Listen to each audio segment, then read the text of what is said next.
All righty.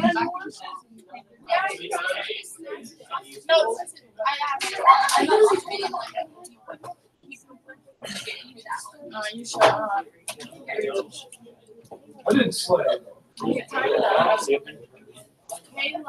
to go. Way to go.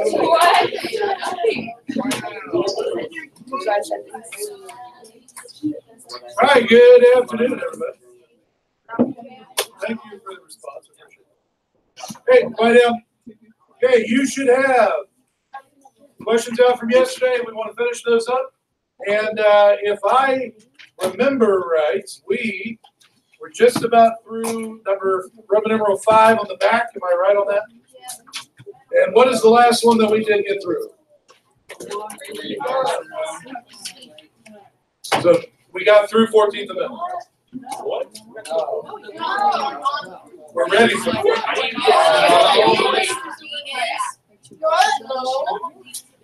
It's okay. It's okay. All right, here we go. Hey, I'll tell you what.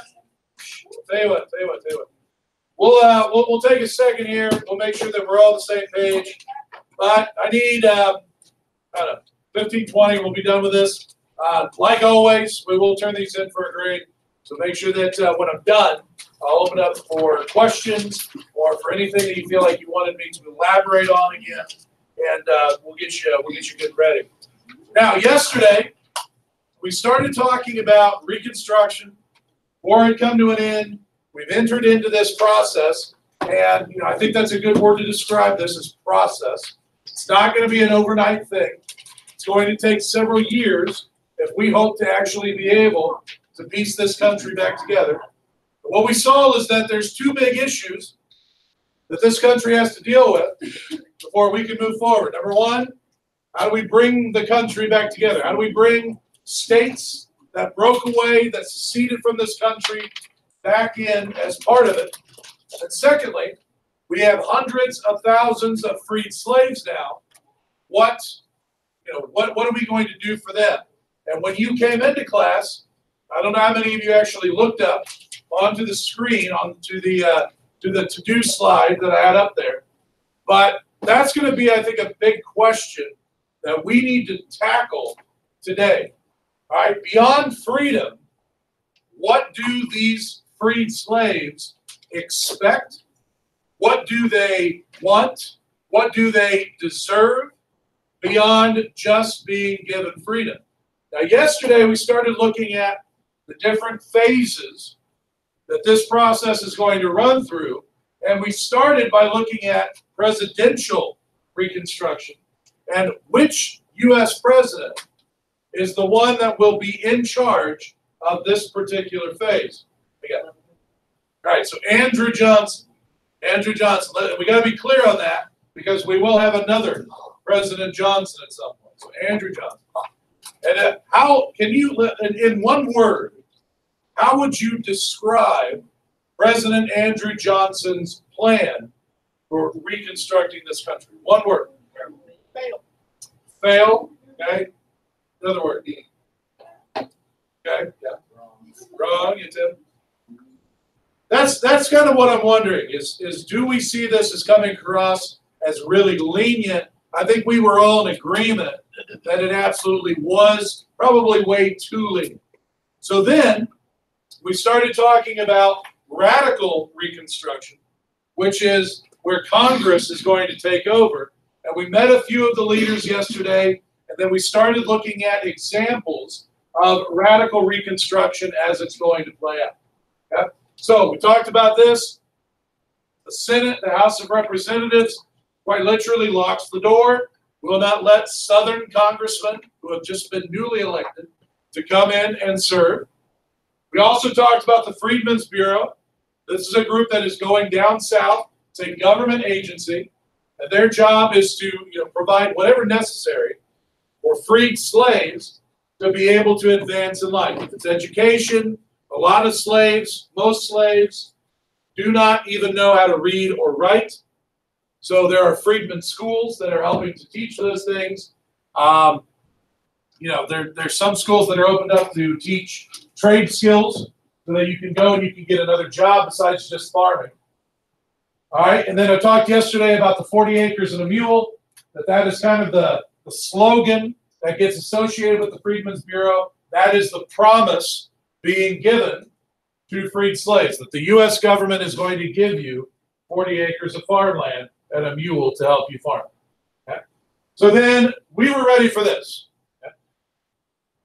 Freedmen's Bureau is nice. I mean, there's a lot to appreciate about what they do. Now we can look also at laws that are passed by Congress. Remember, that is their job. Congress's job is to pass law. So not only are the radicals like Thaddeus Stevens / Rex Locker, right, and Charles Sumner, not only are those radicals going to work to provide resources like the Freedmen's Bureau, we're going to see their plan come through in actual law. Civil Rights Act of 1866 overturns the decision made in Dred Scott. Now, what do we remember? Because we went over this guy's story a couple times. What do we remember about what's going on with Dred Scott?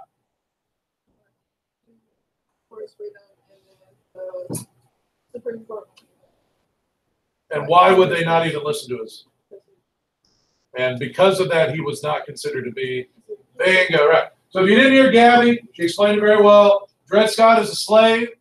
Remember, he was taken by his master into free territory. His master dies, and he believes that he is free because of that. Sues for his freedom. As Gabby said, Supreme Court says, we're not even going to listen to your case because we do not believe that you're a citizen. See, that's the next step. The radicals in Congress know, hey, freedom is great. But there are all sorts of opportunities for these southern states to screw over these freed slaves. And we've already seen that, right? The black codes, all right, the grandfather clauses that I talked about yesterday. So what we need to do is not only make these slaves free, Gabby, we need to make them what? Bingo, right? There we go. Yeah. So that's what this law does, is it declares that anybody, whether you're a freed slave or not, anybody that is born on American soil is a citizen simply by virtue of your birthplace. Simply by virtue of your birthplace. So that is a huge step. This is a big and important law.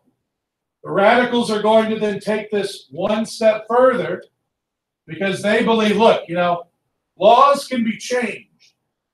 Laws can be taken back. What's to happen if 10 years down the road, Congress, we have new people in Congress, and they don't like the Civil Rights Act? What's to stop them from changing it or from getting rid of it altogether?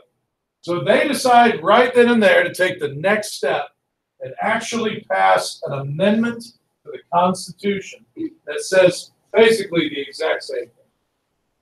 So the Civil Rights Act, the 14th Amendment, do the same thing.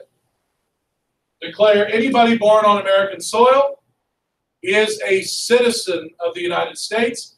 And let's think about that. Let's think about Dred Scott. Now that freed slaves are citizens, because they've all, of course, been born in the United States. Now that they are citizens, they are given all of the rights and all of the protection that any other American citizen would receive.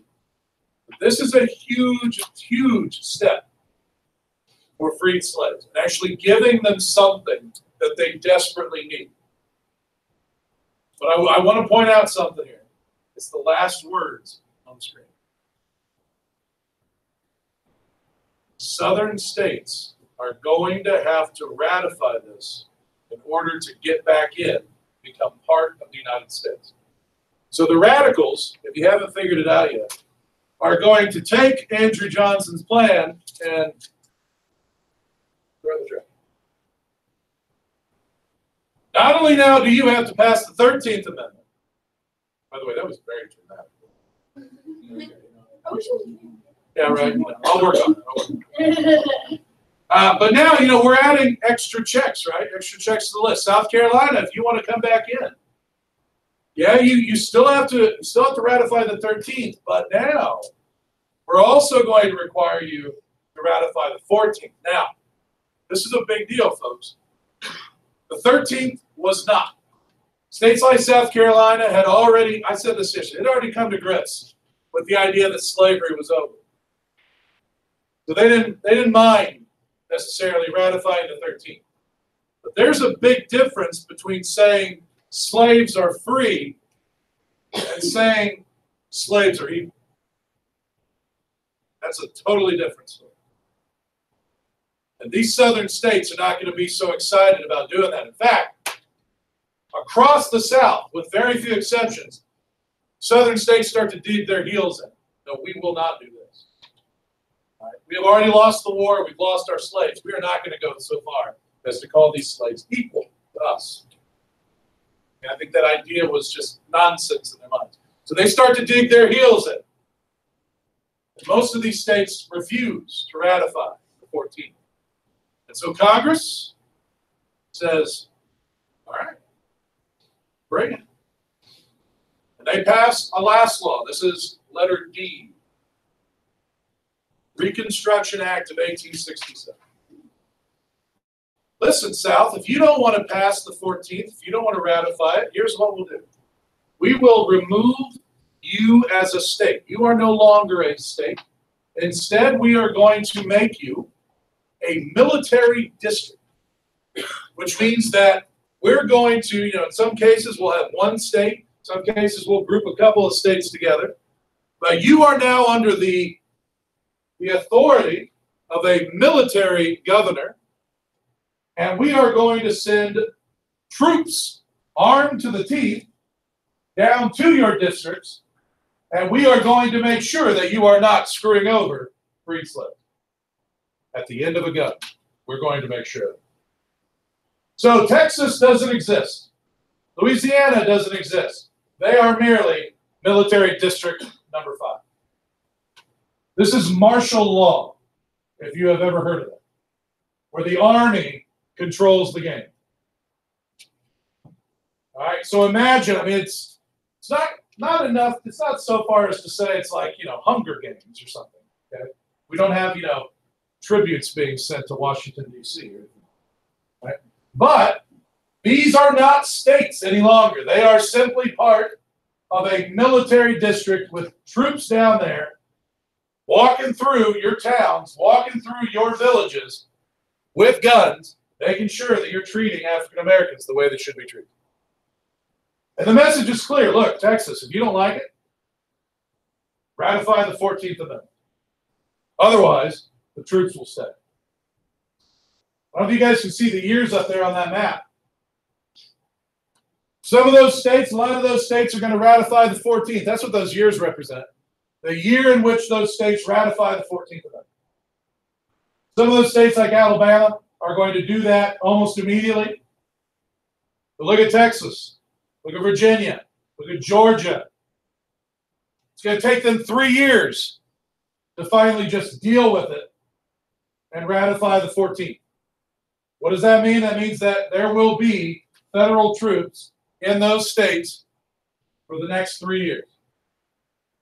Congress is really, they're going really far to make sure that this is done.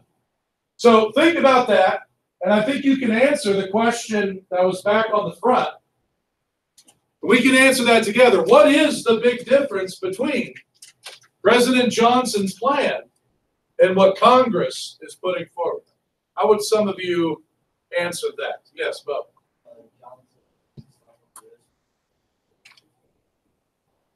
I like that. That works for me, right? President Johnson is letting it go. Let's just put it past us. Like you can put, the deaths of 600,000 people just past us. Congress is, I like that. Put boot to it. Boot to heel. Yeah, absolutely. Absolutely. Now, a couple things to think about.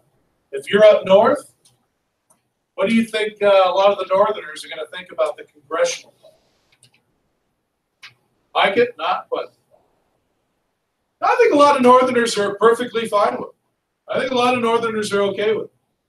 But if you're down south, let's think about this, guys. There are still, 2018, there are wide gaps between north and south. They're just off. Think about the feeling down there. Not only have they lost a war that is about their pride more than maybe it is anything else, they've lost a part of their heritage, which, I mean, we sitting in this room all agree is an evil, I think. But to them, it's part of their heritage. And now they've been put under martial law for, in some cases, 3 years. There's going to be a lot of division, a lot of tension that's going to be bred here, and it's going to carry all the way through. Certainly, pretty darn close to the day. All right, so wrapping things up here. I think that Congress has shown President Johnson who's boss, I guess. But I did want to finish up by making sure we know what happens to old Andrew. Andrew is going to go down in history. He is the first of something. And unfortunately for him, it's not something that you want to be known for. The term impeachment, that's why people know Andrew Johnson's name today. He is the first president to be hit with impeachment. All right, remember, impeachment is basically getting fired. It's getting kicked out of office before your term is over because it has been determined that you have either A, broken the law, or B, you are a threat to this country. There are only 2 times when a president has ever been impeached. Andrew Johnson is the first. So, where does this come from? Well, I want to remind you of what the Constitution says about this. Guys, this is a big deal. Kicking a president out of office before his or her term is up. Now, Article 1 says that the House of Representatives has the power to charge the president with breaking the law. So, if we look at this like a regular old court case, you may, if you got arrested, the police may charge you with some sort of crime. But do the police then get to punish you? You are charged by the police, but then you are tried for that by a court and by a judge. That's how it works in the with an impeachment hearing as well. The House is like the police. They're the ones who get to charge you with breaking a law. And so that's what happens here. Congress kind of works up, the House kind of works up some charges here. They're not entirely based in anything. I mean, there's nothing illegal about what Andrew Johnson did with Reconstruction. It was a horrible idea, a failure, but not necessarily illegal. But the House of Representatives kind of drums up some charges here. Now, they don't get to be the court, though. They don't get to be the judge. The court and the judge is the Senate. The House charges you. The Senate gets to determine if you are guilty or innocent. Now, the Senate takes this very, very seriously. They read over all of the charges. They debate it inside the U.S. Senate. And then it comes time for a vote.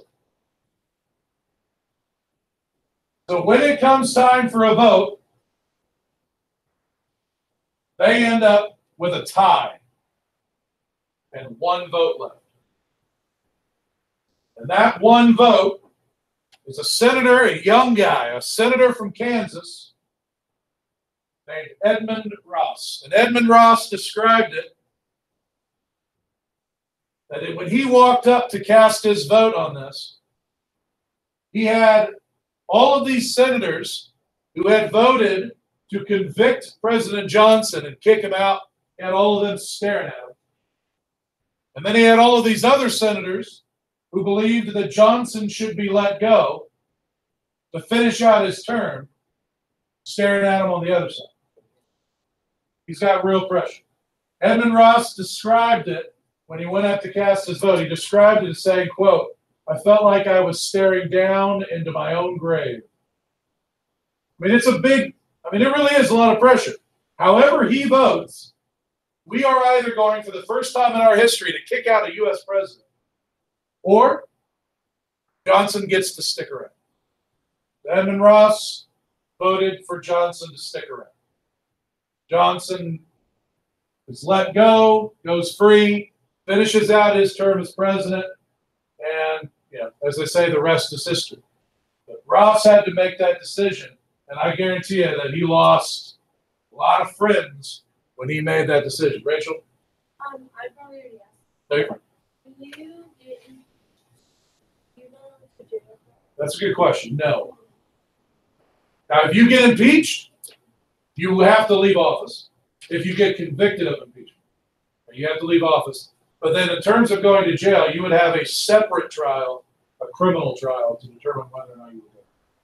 That's a good question. Yes. How are we going to say that he's impeached if he never left office?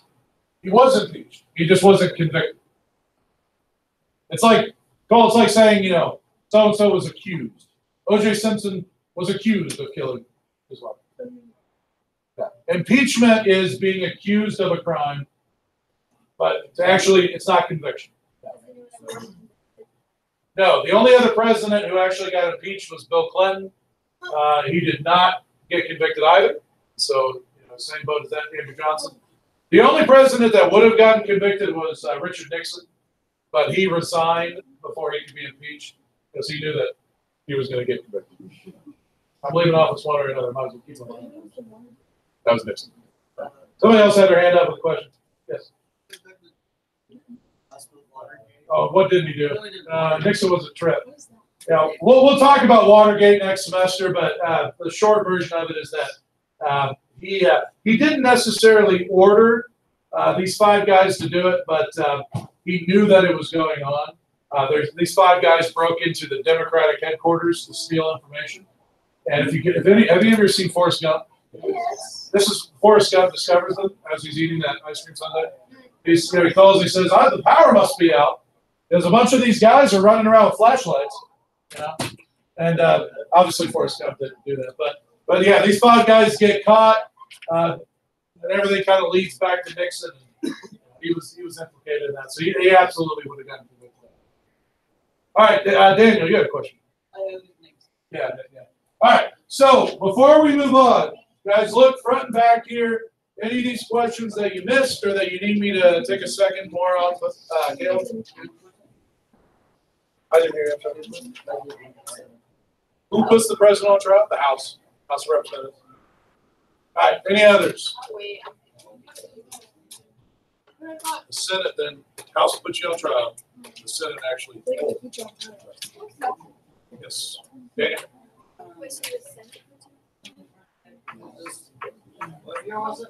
I mean, that's what we were just talking about. That's where Bo said is Johnson's was a slap on the wrist, and Congress is putting the boot to it. Yeah. Okay. What other questions? Which one? Johnson, 67.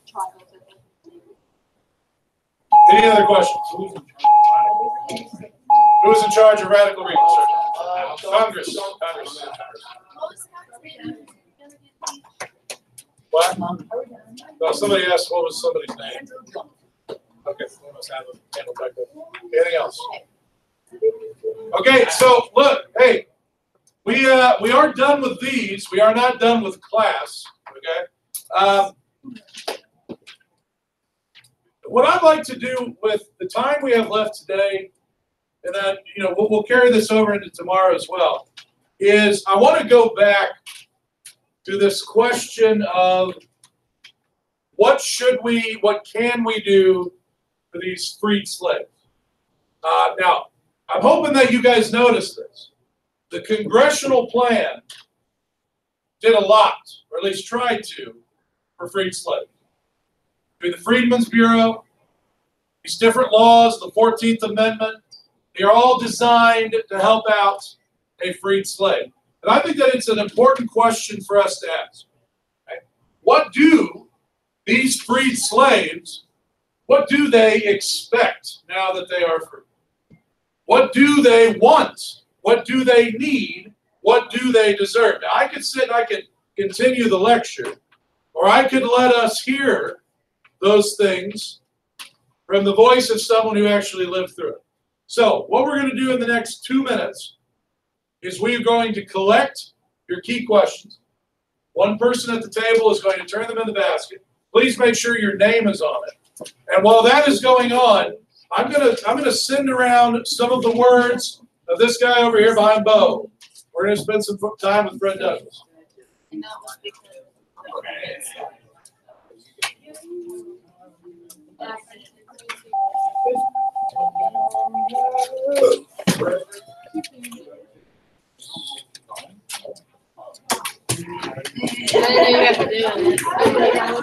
She was like, what? I thought you did a video now. What are you guys doing? Why are y'all staring at me? I'm no expert on eyebrows.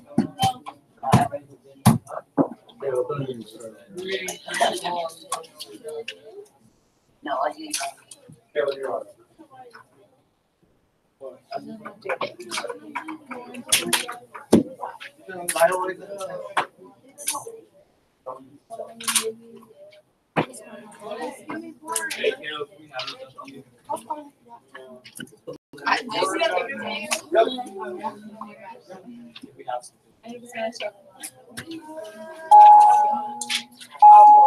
Everybody have a speech in front of them. Okay. All right, listen up. So here's how we're going to do this, guys. As we work to try to understand this question regarding the freed slaves. Like I said, I would like for the words of freed slaves to help us to answer that question. So the majority of today and tomorrow we will spend with Frederick Douglass. There's a little bit of personal bias working here. Frederick Douglass is one of my favorite historical figures. They used to read the autobiography of Frederick Douglass in class here.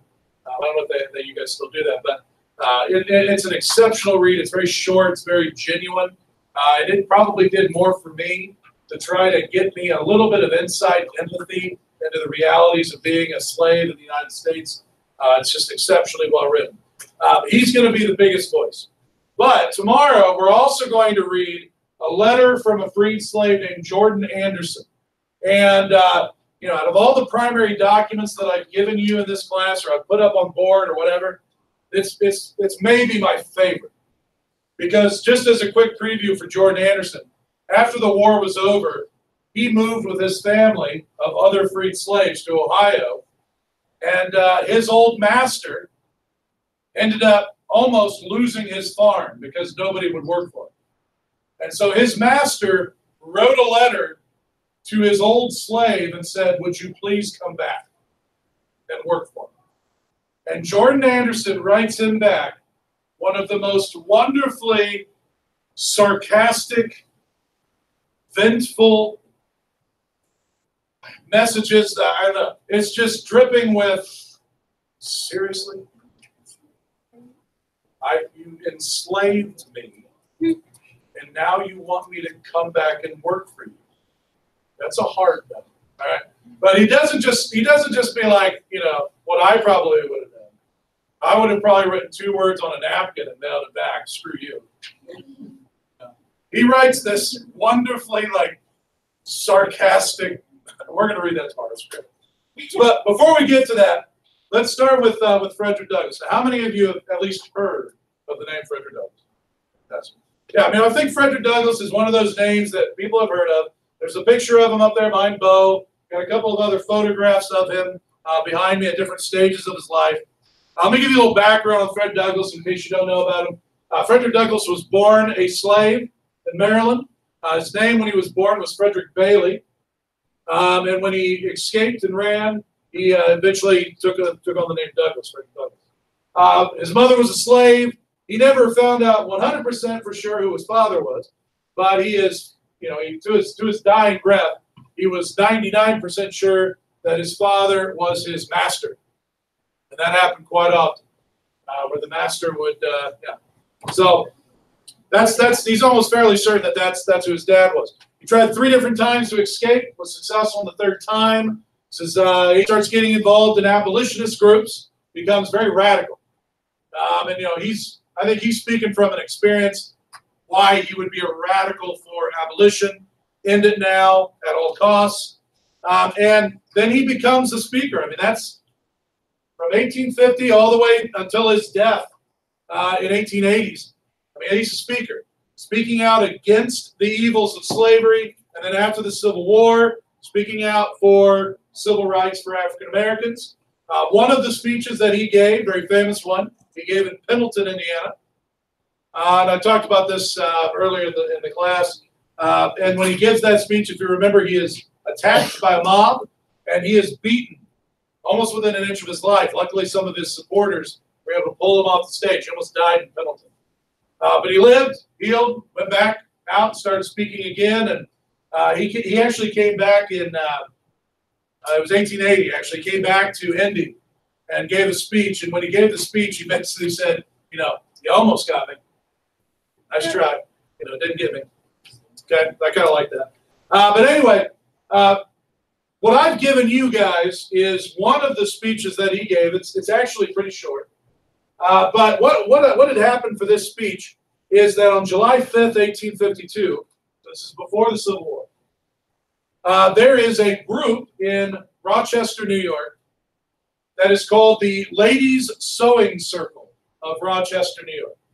And this was a popular trend amongst the ladies at that time, that ladies would quite literally be in a circle, and they would all be sewing on the same blanket. And then while they were sewing, they would talk. I know, ladies, you're thinking, man, this sounds like fun. I don't know. Anyway, it was popular back then. Now, this wasn't just any sewing circle. This was an abolitionist sewing circle. So these women were very much against slavery, and a lot of the things that they would sew would be things that would be, like clothing and things like that would be given to escaped slaves. So they're doing good. They're absolutely doing good. So it's July 5th. So what? The day after Independence Day. So they're going to have a sewing circle. They're going to have a little party. Some of their husbands are going to be there, and they think, hey, we should get a speaker. I hear Frederick Douglass. Let's get Frederick Douglass to come, and he will give us a rah-rah, yay, Independence Day speech. And this is just what we need. So they extend the invitation to Frederick Douglass. He accepts, and he gives this speech in front of this sewing circle. And I don't know that it's going to end up being what they thought it would be. So what I would like to do today, and we have plenty of time here, is I would like today to actually read the speech together. It isn't long. We'll be able to make it through with time to spare. What I would like to ask each of you to do is this, because this will be part of a grade. As we go through the speech, I'd like you to do 2 things. You'll need a writing exam. I'd like for you to, I'm gonna put a message, I'm gonna put a question up here, over here on the board. Once I find the marker. And the message, or the question is quite simple here.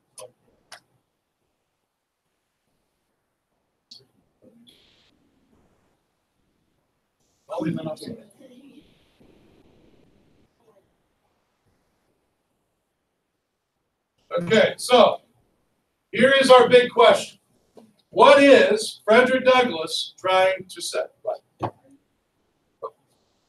Well, now, I don't have the answers. There we go. Thank you. Okay, so what I want you to do is, as we go, I want you to underline any parts of this that you believe would help us to answer that question. So, what we want to be able to do when we're done is we want to be able to explain what Douglass's message is.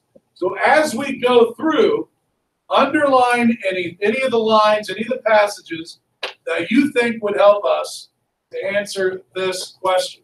The second thing I'd like for you to do, this is even simpler, is as we go, if a word comes up that you're like, I don't know what that means, circle it. Circle any words that you're just not sure of and what they mean. All right? So read through with me, and and again, we'll continue on with this tomorrow. I just want to be able to read the speech with you today. All right, so here we go. The fact is, ladies and gentlemen, the distance between this platform and the slave plantation from which I escaped is considerable. And the difficulties to be overcome in getting from the latter, from the slave plantation, to the former, speaking at this sewing circle, the difficulties to be overcome in getting from there to here are by no means slight. That I am here today is to me a matter of astonishment as well as of gratitude. You will not, therefore, be surprised if in what I have to say I evince no elaborate preparation, nor grace my speech with any high-sounding exhorting. With little experience and with less learning, I have been able to throw my thoughts hastily and imperfectly together, and trusting to your patient and generous indulgence, I will proceed to lay them before you. This, for the purpose of this celebration, is the 4th of July. It is the birthday of your national independence and of your political freedom. There is consolation in the thought that America is young. Great streams. What's a stream? So great streams are not easily turned from channels or deep in the course of ages. Those streams may sometimes rise in quiet and stately majesty and inundate the land, refreshing and fertilizing the earth with their mysterious promise. They may also rise in wrath and fury and bear away on their angry waves the accumulated wealth of years of toil and hardship. They, however, gradually flow back to the same old channel and flow on as serenely as ever. But while the river may not be turned aside, it may dry up and leave nothing behind but the withered branch and the unsightly rock to howl in the abyss sweeping wind the sad tale of departed glory. As with rivers, so with nations. The simple story of it is that 76 years ago, the people of this country were British subjects. You were under the British crown. But your fathers, they went so far in their excitement. Pardon interruption. Xavier Pulley, please come to the main office. Xavier Pulley. They went so far in their Thank you. excitement as to pronounce the measures of government unjust, unreasonable, and oppressive, and altogether such as ought not to be quietly submitted. To say now that America was right and England wrong is exceedingly easy. But there was a time when to pronounce against England and in favor of the cause of the colonies, it tried men's souls.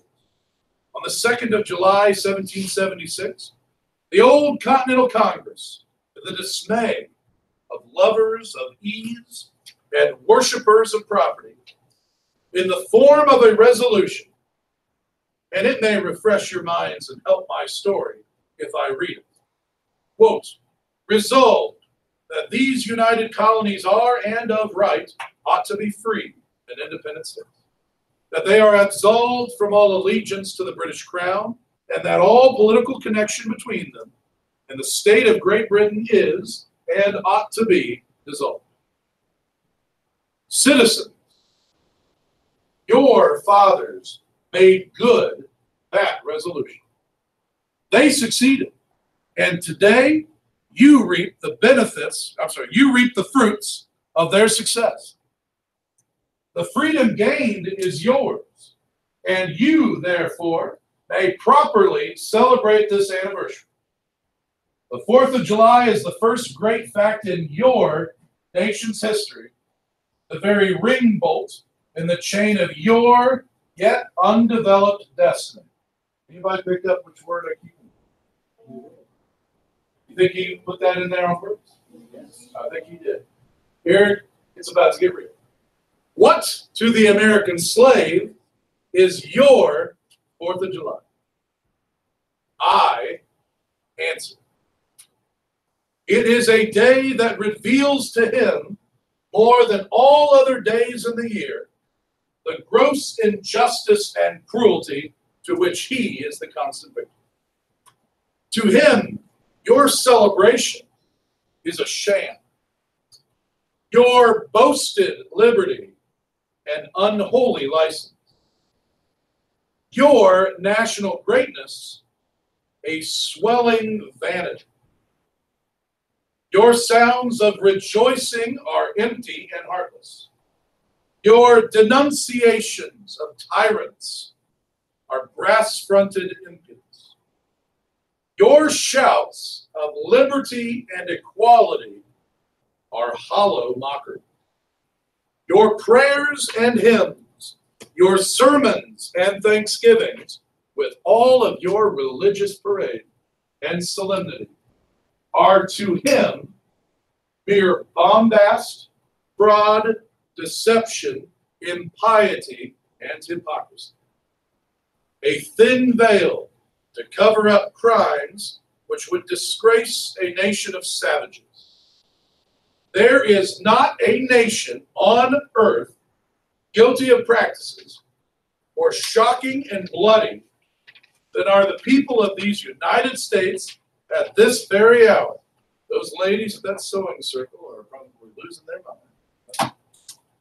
Go where you may, search where you will, roam through all the monarchies and despotisms of the old world, travel through South America, search out every abuse, and when you have found the last, lay your facts by the side of the everyday practices of this nation, and you will say with me that for revolting barbarity and shameless hypocrisy, America reigns without a rival.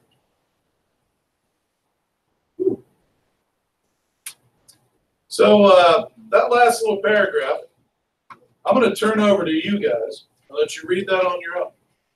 But Frederick Douglass just laid it down, as they say. Okay? He laid it down.